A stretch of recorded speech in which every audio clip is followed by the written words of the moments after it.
Alright, on est, je crois, en direct. Je vais laisser le temps à quelques gens de se joindre à nous. J'active également la boîte de commentaires. Alors, vous pouvez me dire si le son est bon, si ça fonctionne de votre côté, faire un petit coucou.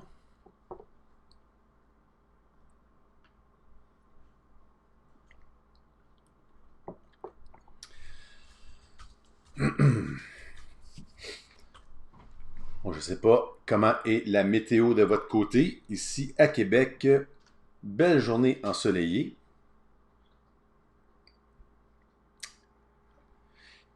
Mais un peu froid, faut se le dire, c'est l'hiver au Canada. Alors, un beau coucou à Chloé. Alors, je pense qu'on va pouvoir commencer. Je ne veux pas qu'on prenne trop de temps dans l'intro. Alors, bonjour également à l'équipe WebSelf. Content que vous soyez là. Hey, voilà. OK, alors, je n'ai pas fait une grosse promotion de ce Facebook Live aujourd'hui. Il y en aura d'autres dans les prochaines semaines. C'était une résolution que j'avais depuis quelques années d'être un peu plus dynamique, actif avec mes projets vidéo. Donc en 2020, je mets, comme on dit, les résolutions en action. Et j'avais écrit un article sur mon blog il y a quelques semaines, je crois maintenant, qui était les 5 tendances auxquelles je m'attends pour le marketing numérique en 2020. En fait, c'est au début janvier. Alors, ce que j'ai pensé faire, c'est qu'on peut se faire un Facebook Live. Donc aujourd'hui, on va parler de la première tendance qui est sur la génération Z, mais au cours donc des 4 prochaines semaines, on abordera les 4 autres tendances qui vont nous faire donc 5 Facebook Live ensemble pour parler de ces tendances-là. Donc je vous invite à passer le mot. On aura l'occasion de répondre à vos questions, commentaires, mais si ce n'est pas aujourd'hui, ce sera la semaine prochaine. Bref, les 5 prochains lundis, en fait, avec aujourd'hui, les 4 prochains lundis, on va passer un peu de temps ensemble pour parler tendance. Alors, on va tout de suite, je vais vous amener donc dans mon Facebook, pas Facebook, mais mon PowerPoint.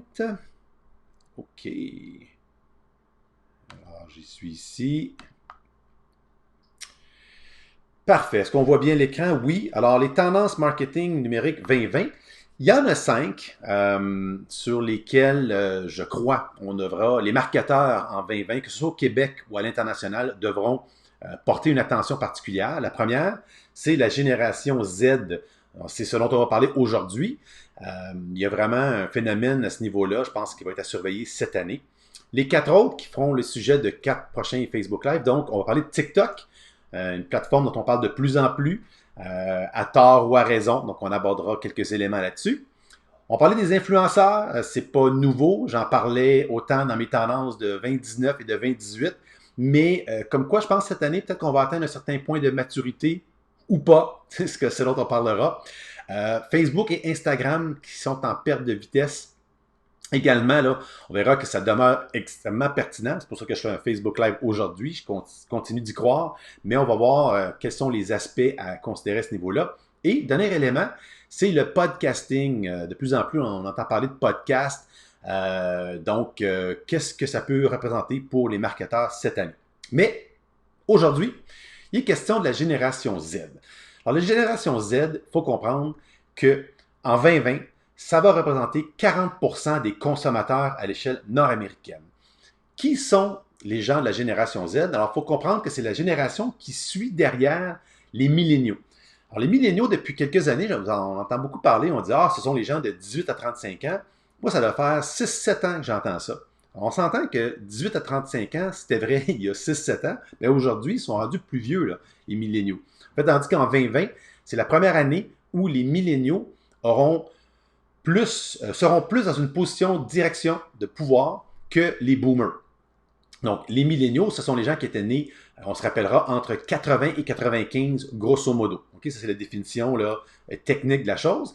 Alors, la génération Z, c'est celle derrière. C'est celle qui les pousse. Là, hein? Donc, de 95 à, grosso modo, 2010. Ce sont donc ceux qui, aujourd'hui, ont entre 10 et 25 ans. Alors, c'est sûr que les 10, 11, 12 ans peuvent avoir un impact, là, mais je pense que c'est surtout les 18, 20, 22, 25, à la limite 26, 27 ans qui sont cette génération-là de consommateurs très importante. Ils entrent sur le marché du travail et qui commencent à avoir une influence dans plusieurs industries, qu'on pense à la mode, qu'on pense à la photographie, en voyage. Donc, 40% des consommateurs en 2020, et on parle d'un chiffre, c'est de mémoire, là, 15 milliards de dépenses que ce groupe-là va représenter dans la prochaine année. Donc, c'est énorme. Une image que je vous présente, juste sur YouTube, quand on fait une recherche entre Millennials versus Génération Z, et faites-le par curiosité, allez tester pour voir ce que ça dit dans vos recherches sur Google et ailleurs. Il y a de plus en plus, même des TED Talks là, apparemment qui se font avec différents membres de cette génération-là. Et il y en a qui vont se dire, il me semble, c'est pas possible qu'une génération soit si importante que ça si rapidement. Dites-vous que l'iPad est né il y a 10 ans, en 2010, et l'iPhone a fait, ça est arrivé parmi nous en 2007, ça fait 13 ans. Donc, cette génération-là est née avec ces outils-là, et c'est un peu ce à quoi on va parler, c'est que cette génération-là a cette particularité qu'ils passent énormément de temps sur leur appareil mobile. Donc, pour le marketeur, les gens donc, qui vont chercher à leur parler, ça va être de prendre en considération cet aspect-là. On passe énormément de temps. Je dirais les adultes en général, on passe beaucoup de temps sur nos téléphones, trop de temps sûrement, mais chez les plus jeunes, c'est naturel. Okay? C'est même pas, c'est pas une seconde nature. En fait, quand on leur demande de ne pas être sur leur téléphone, ça va les contrarier. N'importe qui participe aujourd'hui au live, qui a des enfants, que ce soit à vous ou dans votre entourage, vous savez de quoi je parle. À ce sujet, je voulais d'ailleurs, je vous conseille un rapport très intéressant que j'ai découvert là, dans la dernière semaine. Ça a été publié par les gens de Callosum et Canidé, une agence de Montréal, à l'été dernier. Ça s'appelle Explorer la génération Z. Donc, on peut aller télécharger le tout. Vous avez l'hyperlien qui s'affiche à l'écran.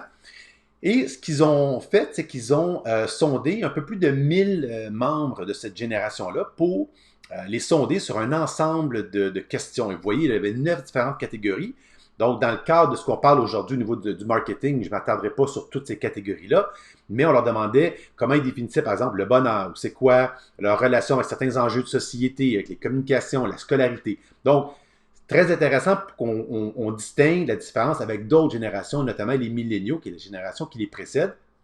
Et évidemment, ils ont une forte différente perspective au niveau d'enjeux sociaux, notamment. On l'a vu là, avec tous les mouvements l'automne dernier, que ce soit avec Greta et les mouvements par rapport au climat qui se réchauffe et autres. On voit là, que c'est une génération qui a justement ses enjeux, ses particularités, et c'est très bien ainsi. Hein? Moi, j'amènerais plutôt votre attention sur cette diapositive-là que je trouvais intéressante, qui était l'utilisation qu'on fait des médias sociaux pour cette génération-là. Donc, si on entend parler depuis quelques temps, d'ailleurs, c'est une des tendances qu'on abordera dans la 3e édition là, par rapport au déclin de Facebook et Instagram, mais cette génération-là est effectivement très peu présente sur Facebook, ou encore beaucoup moins présente, disons, que la génération des milléniaux qui la précédait. Et encore moins, je pourrais dire, que les générations X et les boomers, d'où le OK Boomer. On voit ici 82 versus 94, c'est probablement là que le plus gros écart. Donc, c'est vraiment une génération qui n'est pas si avide de Facebook. Étonnamment, aussi un peu moins avide d'Instagram que les milléniaux. Et vous voyez en fait que la seule plateforme où il y a vraiment une plus forte présence, c'est TikTok. On ne s'en surprend pas si moindrement on parle de TikTok, qui sera le sujet de notre Facebook Live de la semaine prochaine. Mais donc, si on veut atteindre cette clientèle-là, c'est définitivement plus sur TikTok que ça va se passer. Quand on leur a posé sur quelle plateforme ils ont, comment ils ont été influencés, ce qu'on voit, c'est que c'est parents et amis. Donc ça, c'est assez standard depuis des années en marketing quand on pose la question comment vous avez été influencé au sujet d'une marque ou un sujet particulier. Donc on voit là que par un ami, donc c'est une génération peut-être encore plus sociale que les milléniaux parce qu'on voit que c'est encore plus fort, 77% versus le 69% des milléniaux. Mais pour le reste, ça se ressemble quand même pas mal. Là où ça peut être intéressant, où on voit encore un écart favorable au niveau de la génération Z, c'est tout ce qui est un blogueur, un influenceur, une vedette. Donc, cette influence-là, il y en a qui vont dire influence indue, mais des YouTubers, des influenceurs sur Instagram ou ailleurs, c'est effectivement le cas, du moins selon ce sondage-là ou cette étude qui a été faite ici au Québec par Canidé. On voit que ce n'est pas qu'une illusion d'optique, là. Ça a vraiment été démontré lors de ce sondage-là. D'où l'importance, si vous êtes une marque qui va chercher à parler à cette génération-là, d'avoir peut-être une tactique qui prend en considération soit des influenceurs ou une célébrité ou une composante en ce sens-là. Donc voilà, ça fait le tour de ce que je voulais voir. Je vous avais dit qu'il n'y en avait pas tant que ça d'éléments dont je voulais vous parler aujourd'hui. Alors, je vais juste me mettre... Voilà. OK, si je me remets ici. Alright. Alors, je ne sais pas s'il y avait des questions ou des... par rapport à la génération Z, bien sûr, comme je vous disais, dans notre prochain Facebook Live, on va parler plus précisément de TikTok. On aura l'occasion également de parler dans les prochains des autres aspects, que ce soit Facebook, Instagram, les influenceurs et le podcasting.